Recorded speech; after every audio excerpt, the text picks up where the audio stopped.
Salut Globetrotter, et si je vous dis que je suis à seulement 1 heure de Paris, vous me croyez? Eh ouais, pas besoin d'aller très loin pour faire de super balades. Et aujourd'hui, je vais vous présenter les meilleures randonnées à faire autour de Paris.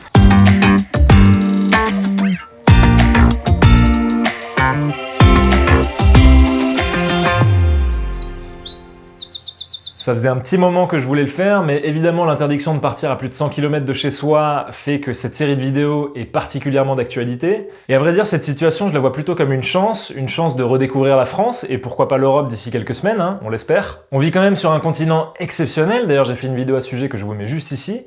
Et malgré tout, j'ai quand même l'impression qu'on doit toujours partir plus loin, en ignorant souvent les endroits magnifiques qui se trouvent juste à côté de chez nous, à commencer par l'Île-de-France qui, à mon avis, pourrait bien vous surprendre. Avant de vous parler de notre excursion sur les coteaux de la Seine, j'ai envie de vous parler d'une rando qui démarre au cœur de Paris et qui vous permettra malgré tout de faire le plein de nature. Si, je vous jure.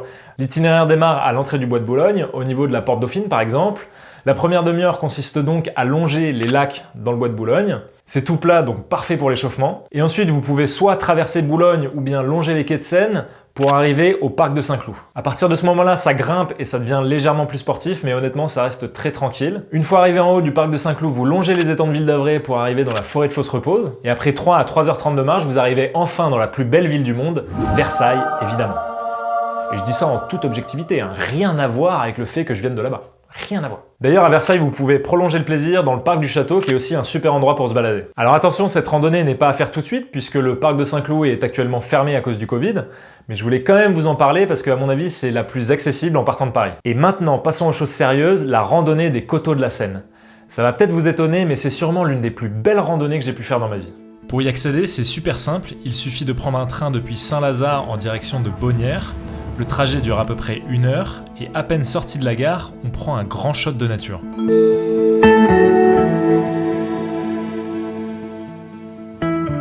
Tu commences par traverser la Seine en passant sur la Grande Île, puis tu pars sur la droite pour longer le fleuve en passant par des champs, une petite plage idéale pour pique-niquer, un colombier creusé dans la falaise super intrigant, pour enfin arriver à la Roche-Guyon, classée parmi les plus beaux villages de France.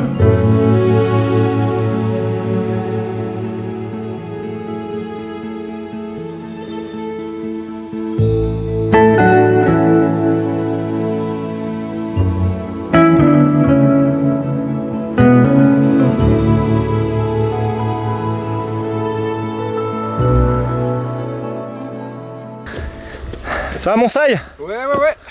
Le pauvre Sai, il a des ampoules, donc c'est un peu dur pour lui, mais voilà, je pense que ça vaut le coup quand même, n'est-ce pas? Grave, clairement. Mais bon, conseil, partez bien chaussés parce que ça peut vite faire de la randonnée un calvaire, même si ça tombe un peu sous le sens. Là, on vient de monter en fait sur la droite du château de la Roche-Guyon et on est arrivé justement jusqu'au niveau de la ruine en haut du château. Et franchement, ça valait vraiment le coup. Donc petit conseil, lorsque vous arrivez au niveau du château, passez sur la droite. Vous allez passer devant une église, vous allez continuer sur la gauche de l'église, vous allez monter des escaliers et après prendre un petit chemin. Oh là là, qu'est-ce que c'est beau, mon Dieu. Donc vous allez prendre ce petit chemin et faut que je reprenne mon souffle, excusez-moi.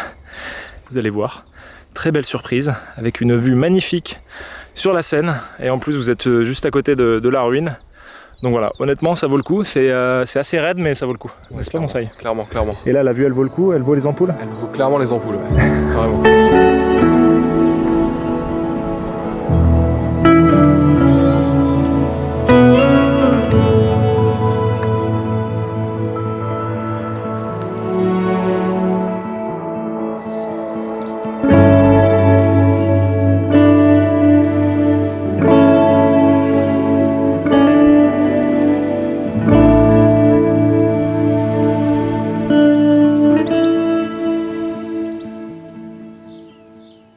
En principe, c'est possible de continuer la randonnée jusqu'à Mantes-la-Jolie, mais en ce qui nous concerne, on est arrivé à 21h à Vétheuil parce que voilà, on a commencé assez tard, hein, on est arrivé à 13h10, on a pas mal pris notre temps pour filmer, etc.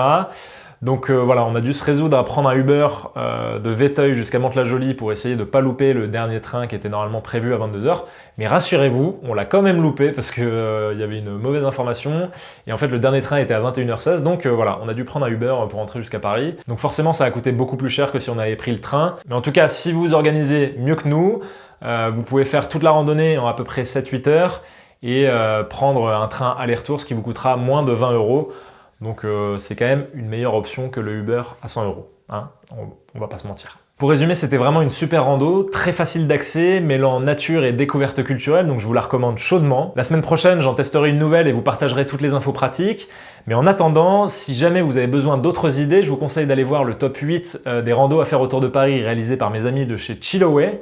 Vous allez voir qu'il y a l'itinéraire précis pour chacune des randonnées. Et d'ailleurs, ils en proposent un différent pour les coteaux de la Seine. Donc voilà, ça peut vous donner de l'inspiration. Bon déconfinement à tous et je vous dis à la semaine prochaine pour une nouvelle rando à moins de 100 km de Paris.